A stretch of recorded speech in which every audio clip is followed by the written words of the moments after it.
श्री स्वामी समर्थ. नमस्कार सर्वांना. स्वागत आहे तुमचे श्री स्वामी समर्थ कृपा या माझ्या यूट्यूब चॅनलवर. आजचा दिवस तुम्हाला सुखाचा, आनंदाचा आणि मंगलमय जावो हीच मी स्वामींच्या चरणी प्रार्थना करते आणि आज या नवीन व्हिडिओला सुरुवात करते. येत्या 12 ऑगस्टला म्हणजेच बुधवारी आलेली आहे आषाढ अमावस्या. या आषाढ अमावस्येला दर्श अमावस्या, दीप अमावस्या, गताहरी अमावस्या असे अनेक नावांनी ओळखले जाते. आषाढ महिन्यामध्ये आषाढ महिन्यातील शेवटच्या दिवशी म्हणजेच अमावस्येच्या दिवशी दीप अमावस्या साजरी केली जाते. या आषाढ अमावस्येला दीपपूजन केलं जातं. पंचांगानुसार अमावस्या तिथी सुरू होईल मंगळवारी 11 ऑगस्ट रोजी रात्री 1:53 आणि ही तिथी समाप्त होईल बुधवारी 12 ऑगस्ट रोजी रात्री 11:06. दीप अमावस्येच्या दिवशी दिव्यांची पूजा केली जाते. घरातील सर्व प्रकारचे नवीन आणि जुने दिवे काढून ते स्वच्छ केले जातात आणि त्यानंतर ते प्रज्वलित करून त्यांची पूजा केली जाते. या दिवशी दिवे लावून घर प्रकाशमान करणं अत्यंत शुभ मानलं जातं. कारण या दिव्यांच्या प्रकाशामुळे घरातील अंधकार आणि नकारात्मकता नाहीशी होते व समृद्धी आणि सकारात्मक ऊर्जा ही आपल्या घरामध्ये प्रवेश करते. या आषाढ दीप अमावस्येच्या दुसऱ्याच दिवशी पवित्र श्रावण महिन्याला देखील सुरुवात होत असते. तर अशा प्रकारे दिव्यांची पूजा करून एक प्रकारे आपल्याकडून श्रावण महिन्याचे देखील स्वागत केले जाते. याचबरोबर ही जी दीप अमावस्या आहे तर ही आपल्या पितरांना समर्पित असते. आपल्या पूर्वजांचे आशीर्वाद प्राप्त करून घेण्यासाठी या दिवशी पितरांची पूजा केली जाते. त्यांना नैवेद्य अर्पण केला जातो आणि त्यांच्यासाठी घरामध्ये दिवा देखील लावला जातो. म्हणून पितरांना प्रसन्न करण्यासाठी येत्या बुधवारी आषाढ दीप अमावस्येला आपल्याला पितरांसाठी घरामध्ये एक दिवा लावायचा आहे, ज्यामुळे पितृ तृप्त होऊन आशीर्वाद देतील. यामुळे घरातील पिढ्यानपिढ्यांचा पितृदोष नष्ट होईल आणि संपूर्ण घराची अगदी भरभरून प्रगती होईल. तर या दिवशी आपल्याला पितरांसाठी कोणत्या दिशेला दिवा लावायचा आहे, कोणत्या वेळेत लावायचा आहे याबद्दलची संपूर्ण माहिती मी तुम्हाला आज या व्हिडिओमध्ये सांगणार आहे. यासाठी तुम्ही व्हिडिओ शेवटपर्यंत ऐका. चॅनलवर नवीन असाल तर सबस्क्राईब करा आणि असेच माहितीपूर्ण व्हिडिओ पाहण्यासाठी बेल आयकॉनला देखील प्रेस करा. तर पहा, दीप अमावस्येच्या दिवशी आपल्याला पितरांसाठी एक दिवा लावायचा आहे. कारण या दिवशी आपले पूर्वज पितृलोकातून पृथ्वीवरती येत असतात. म्हणून आपल्या पितरांना प्रसन्न करून त्यांचा आशीर्वाद प्राप्त करून घेण्यासाठी, घरातील पितृदोष नष्ट होण्यासाठी आपल्याला हा दिवा जो आहे तर तो लावायचा आहे. आपल्या घराला जर पितृदोष लागलेला असेल तर आपल्या आयुष्यामध्ये अनेक संकट, दुःख, अडचणी येत असतात. घरामध्ये जर सतत वादविवाद, भांडणे होत असतील, मुलांची शिक्षणात प्रगती होत नसेल, मनासारखी नोकरी मिळत नसेल, घरामध्ये विवाहयोग्य मुलं मुली असतील, त्यांचा विवाह योग हा जुळून येत नसेल, तर याला पितृदोष कारणीभूत ठरू शकतो. उद्योग व्यवसाय, नोकरीत प्रगती होत नसेल, संतान प्राप्तीमध्ये अडचणी येत असतील, तर इथे सुद्धा पितृदोष जो आहे तर तो असू शकतो. आपल्याला 3 पिढ्यांचा पितृदोष जो आहे तर तो लागत असतो. आणि विवाहित महिलांना तर माहेरचा आणि सासरचा असे दोन्ही घरातील पितृदोष जे आहेत तर ते लागत असतात.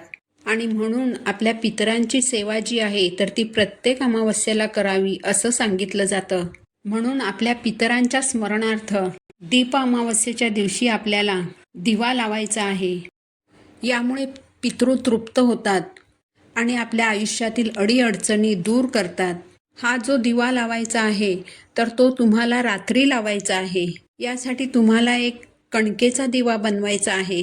कारण कणकेचा दिवा हा पितरांसाठी सर्वश्रेष्ठ मानला जातो. परंतु जर तुम्हाला कणकेचा दिवा बनवणं शक्य झालं नाही तर तुम्ही शक्यतो एक मातीची पणती घ्या. या दिव्यामध्ये तुम्हाला मोहरीचं किंवा तिळाचं तेल घालायचं आहे. जर तुमच्याकडे मोहरीचं किंवा तिळाचं तेल नसेल तर तुम्ही नेहमी जे तेल वापरता ते घाला आणि त्यात तुम्हाला चिमूटभर मोहरीची असते तर ती टाकायची आहे. मोहरी नसेल तर तुम्ही चिमूटभर काळे तीळ टाकू शकता. यानंतर या पणतीमध्ये तुम्हाला कापसाची दुहेरी वात घालायची आहे. एका प्लेटमध्ये थोडेसे तांदूळ घेऊन त्यावर तुम्हाला हा दिवा ठेवायचा आहे आणि तुमच्या घरामध्ये तुमचा जो पिण्याचा माठ असेल किंवा फिल्टर असेल किंवा तुमच्या घरामध्ये जिथे पण तुमच्या पिण्याच्या पाण्याचं भांडं ठेवलेलं असेल तर तिथे तुम्हाला हा दिवा दक्षिण दिशेकडे तोंड करून प्रज्वलित करायचा आहे. कारण आपल्या घरामध्ये जिथे पिण्याच्या पाण्याचं स्थान असतं तर तिथे आपल्या पितरांचा वास असतो. म्हणून तिथे हा दिवा आपल्याला रात्री लावायचा आहे. हा दिवा रात्री 12 वाजेपर्यंत तेवत राहील इतपत तेल तुम्हाला त्या दिव्यामध्ये घालायचं आहे. यानंतरचा दिवा देखील आपल्याला पितरांच्या स्मरणार्थच लावायचा आहे. तो म्हणजे आपल्या घरातील दक्षिण दिशेला. हा दिवा आपल्याला आपल्या वास्तूमध्येच दक्षिण दिशेला तोंड करून लावायचा आहे. यासाठी सुद्धा तुम्ही कणकेचा दिवा घेतलात तरी चालेल किंवा मातीची पणती घेतली तरी चालेल. तिळाचं किंवा मोहरीचं तेल घालून आणि कापसाची दुहेरी वात घालून आपल्या वास्तूमध्येच दक्षिण दिशेला हा दिवा लावायचा आहे. आणि या दिव्याच्या बाजूला तुम्हाला 1 ग्लास भरून पाणी ठेवायचं आहे.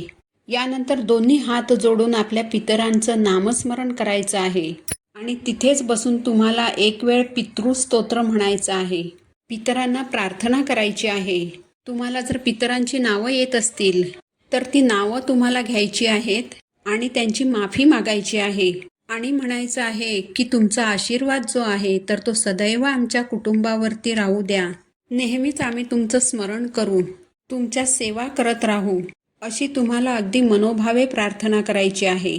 यानंतर पुढचा दिवा जो आपल्याला पितरांच्या स्मरणार्थ लावायचा आहे तो म्हणजे आपल्या घराच्या मुख्य प्रवेशद्वारावरती.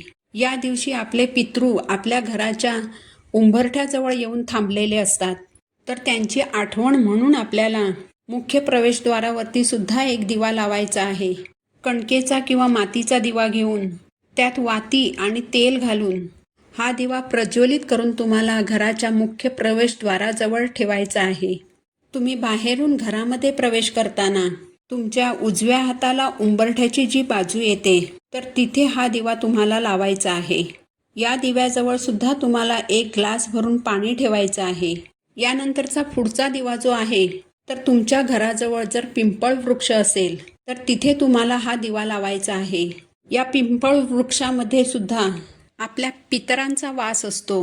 भगवान विष्णू आणि माता लक्ष्मी देखील या पिंपळ वृक्षामध्ये वास करतात आणि ही अमावस्या तिथी माता लक्ष्मी, भगवान विष्णू आणि आपल्या पितरांना समर्पित असते.